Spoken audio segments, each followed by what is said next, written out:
5 ऐसे फैक्ट्स जो आपने अभी तक नहीं सुने होंगे, तो वीडियो को एंड तक देखिएगा।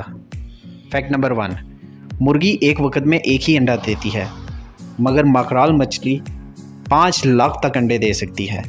अगर मुर्गी भी इतने अंडे देने लग जाए तो अंडों का कारोबार ही ख़त्म हो जाए।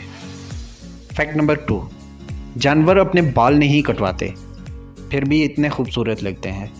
फैक्ट नंबर 3, ऊँट का ऊपर वाला होंठ कटा होता है, लेकिन ये इसे ऐबदार बनाने की बजाय मज़ीद खूबसूरत बनाता है।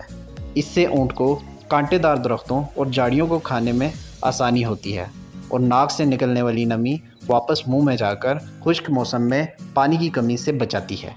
फैक्ट नंबर 4, अगर दांत भी नाखून की तरह बढ़ते तो इंसान के लिए काटने में बहुत मुश्किल हो जाती और इसे संभालना भी बहुत ही ज़्यादा मुश्किल होता।